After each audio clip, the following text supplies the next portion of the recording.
दोस्तों वीडियो का शुरुआत एक पंक्ति से करना चाहूंगा, गौर फरमाइएगा। वो तीर ही क्या जो दुश्मन को भेद ना सके, वो तीर ही क्या जो दुश्मन को भेद ना सके, वो शमशीर ही क्या जो दुश्मन को छेद ना सके। समझिएगा मेरी बात। वो तीर ही क्या जो दुश्मन को भेद ना सके, वो शमशीर ही क्या जो दुश्मन को छेद ना सके, वो महावीर ही क्या जो दुश्मन से लड़ ना सके, और वो जागीर ही क्या जहां लोग रह ना सके। एक वीर, एक ऐसे योद्धा जो अपने धर्म और अपने मिट्टी के खातिर लड़ा और सर्वोपरि उसी मिट्टी के खातिर अपना प्राण त्याग दिया। दोस्तों, हम बात कर रहे हैं परम विष्णु भक्त, स्वाधीनता संग्रामी, वीर शिरोमणि, माटी के मानुष, जल जंगल और जमीन को आधार बनाने वाले शहीद बिरसा मुंडा जी का। दोस्तों, ये अनसंग वॉरियर सीरीज का 19वां वीडियो है।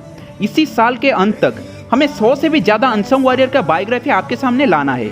उसके बाद रामायण और महाभारत से जुड़ी बहुत सारे रोचक वीडियो हम आपके लिए लाते रहेंगे। दोस्तों, अगला वीडियो सबसे कम उम्र के स्वाधीनता संग्रामी तथा इस देश के बेटे शहीद बाजीराव के ऊपर आने वाला है। तो वीडियो को लाइक शेयर अवश्य कर देना और चैनल को सब्सक्राइब करके बेल आइकन दबा के ऑल पर क्लिक कर देना। खैर, बात है सन 1875 की।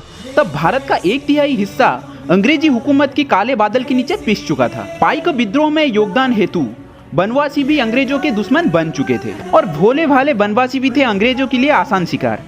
इनको आसानी से मारा पीटा जा सकता था, इनका आसानी से धर्म परिवर्तन किया जा सकता था, इनका जल जंगल और जमीन को भी आसानी से कब्जा किया जा सकता था। बहरहाल एक नया कानून लाया गया जिसको जंगल नीति बोला गया। इस नीति के अनुसार देश के जंगल पर अंग्रेजों का अधिकार हो गया।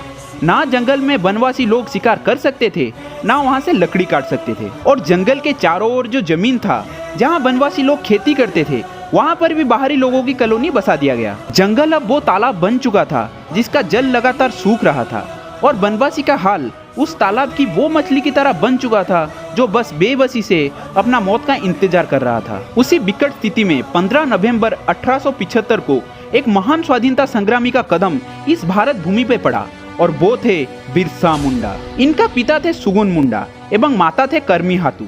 बचपन से इनको बांसुरी बजाने का बड़ा शौक था। वो जंगल में घूमते थे, खेलते थे और बांसुरी बजाते थे। बिरसा मुंडा जी के जन्म आज के झारखंड का छोटा नागपुर स्थित एक छोटे से गांव उलीहातू में हुआ था।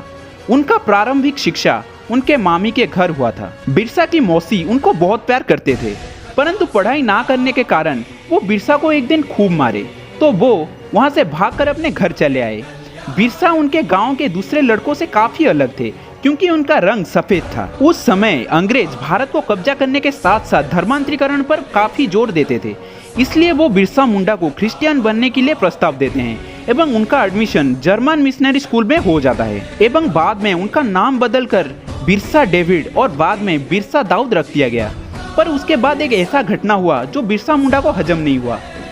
वहाँ का एक चर्च के फादर जिसका नाम था नोत्रोत, वो घोषणा किए जो क्रिश्चियन बने रहेगा उसकी जमीन उसको दे दिया जाएगा। पर बिरसा मुंडा के लिए धर्म का मतलब था आस्था, और आस्था कभी बदला नहीं जा सकता था, इसलिए वो उन पादरियों के साथ जमकर झगड़ा करते हैं और स्कूल छोड़ के चले आते हैं। फिर बिरसा वापस हिंदू धर्म अपना लिए एवं कुछ कालखंड के बाद वो आनंद पंडा नाम के एक ब्राह्मण व्यक्ति के संपर्क में आए। उनके साथ मिलकर वो भजन कीर्तन करने लगे। बिरसा उनसे प्रभु श्री राम, प्रभु श्री कृष्णा, अर्जुन, द्रोण, कर्ण आदि महापुरुषों का गाथा सुना और वो भी अपने चरित्र में सुधार लाए। पहले तो वो गौ हत्या को बंद किया, तुलसी की पूजा की, वो खुद शाकाहारी बन गए और लोगों को शाकाहार खाने के लिए आह्वान किया, बलि प्रथा को विरोध किया और उसके साथ साथ योग, प्राणायाम और सूर्य नमस्कार प्रति भी जोर दिया। वो हर शाम बनवासियों को प्रभु श्री राम और श्री कृष्णा की गाथा सुनाते थे और उनके जैसे बनने के लिए आह्वान करते थे। वो उन्हें हमेशा हिंदू बने रहने के लिए कहते थे क्योंकि उनके हिसाब से हिंदू एक धर्म नहीं बल्कि जीवन जीने का तरीका है। आयुर्वेद एवं ज्योतिषी में उनका काफी ज्ञान था। वे बहुत सारे रोग का इलाज जड़ी बूटियों के माध्यम से करते थे। लोग बहुत जल्दी ठीक भी हो जाते थे, और उसी दौरान बिहार में आने वाला एक अकाल का भविष्यवाणी वो पहले ही कर चुके थे। धीरे धीरे अंग्रेजों का अत्याचार भी बढ़ता गया। आखिर एक इंसान सहे तो सहे कितना। वो कोल्हा एवं मुंडा बनवासियों को अपने साथ लेकर अंग्रेजों को खदेड़ना चाहा, परंतु दिक्कत यही था, भोले भाले बनवासी इस झमेले में नहीं पड़ना चाहते थे। इसलिए बिरसा एक योजना बनाया। वो लोगों से बोले, एक दिव्य अग्नि आकाश से गिरेगा और इन बाहरी अंग्रेजों को जलाकर राख कर देगा, परंतु हमें पहले लड़ना होगा, और जो मुंडा हमारे साथ नहीं देगा वो भी इस दिव्य अग्नि में जलकर राख हो जाएगा।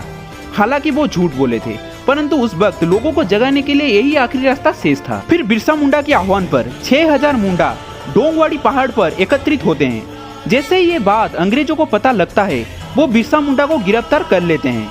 इसी घटना मुंडा समाज में उनकी छवि को और निहार दिया। 2 साल जेल में रहने के बाद वो छूटते हैं और इंग्लैंड के महारानी एलिजाबेथ की पुतला जलाने के लिए आह्वान करते हैं। वो पादरियों के द्वारा धर्म परिवर्तन को भी घोर विरोध करते हैं। वो लोगों को हैजा, बसंत एवं अन्य महामारी से बचने का आयुर्वेदिक तरीका बताते हैं। उस समय अंधविश्वास का काफी दबदबा था, तो इसलिए वो लोगों को अंधविश्वास से दूर रखने के लिए महाभारत एवं रामायण की कहानी सुनाया करते थे। बिरसा का ये सब हरकत अंग्रेज एवं चर्च के पादरियों को रास नहीं आया, तो वे बिरसा के सर पर 500 रुपया इनाम रख दिया। उस समय 500 रुपया आज के 50,000 के बराबर होता है। सन 1900 में बिरसा के नेतृत्व में 6000 मुंडा तीर, धनुष, कुलाड़ी और गुलेल लेकर अंग्रेजी हुकूमत के खिलाफ बगावत कर दी और इस बगावत को उल गुलान बगावत कहा गया। कई अंग्रेज दफ्तरों को आग के हवाले कर दिया गया, कोषागार को लूटा गया, कई पुलिस एवं अंग्रेज अफसरों को मौत के घाट उतार दिया गया। फिर अंग्रेज भी कहाँ चुप बैठने वाले थे, वो भी बंदूक एवं तोप लेकर इन मासूम बनवासियों के ऊपर भूखे भेड़ियों की तरह टूट पड़ते हैं। परंतु 2 साल तक बिरसा उनको चकमा देते रहे। बिरसा एवं मुंडा वाहिनी का घात लगाकर हमला इतना कारगर था कि आधुनिक हथियारों से लैस 400 अंग्रेज सेना तो मर चुके थे, परंतु बिरसा का कोई पता नहीं था। लगता था कुछ ही दिन की बात है, तब अंग्रेज ऐसे भागेंगे जैसे कुत्ते शेर देख के भागता हो। दोस्तों, हम इसके पिछले वाले वीडियो में जब बक्सी जगबंधु जी का बायोग्राफी लाए थे, तब वहाँ भी बताए थे और यहाँ भी बता रहे हैं कि धोखा बड़े से बड़े साम्राज्यों को गिराने का मंजर इतिहास में भरा पड़ा है। एक पादरी जिसका नाम माजिता मारिया था, वो पैसों की लालच में बिरसा का पता अंग्रेजों को बता दिया। फिर अंग्रेजों ने बिरसा को पकड़ लिया एवं रांची सेंट्रल जेल भेज दिया। वहीं उनका 9 जून सन 1900 में स्वर्गवास हो गया। हालांकि अंग्रेज बोलते हैं उनका देहांत हैजा में हुआ, परंतु सबको पता है कि उनको माजिता मारिया ने जहरीले इंजेक्शन देके मारा था। हमारा ये व्यक्तिगत मानना है कि अगर हम आज के छोटे छोटे बच्चों को A for apple, B for ball, C for cat के बदले अगर A for Abdul Hamid, B for Bhagat Singh, C for Chandrashekhar Azad, D for Dayanand Saraswati आदि पढ़ाने लगे, तो मैं एक ही बात बोल सकता हूँ, तुम कितने बिरसा मारोगे, हर घर से बिरसा निकलेगा। खैर, ये कथा था अंग्रेजों के खिलाफ उल गुलान विद्रोह का, कथा एक मिट्टी के मानुष का, कथा जल, जंगल एवं जमीन का, और ये कथा था परम वैष्णव वीर शिरोमणि बिरसा मुंडा जी का। दोस्तों, वीडियो अगर अच्छा लगा तो लाइक शेयर अवश्य करना, चैनल को सब्सक्राइब करके बेल आइकन दबा के ऑल पर क्लिक कर दीजिएगा। खैर, चलते हैं एक नई अनसो वॉरियर की तलाश पर। तब तक जय जगन्नाथ।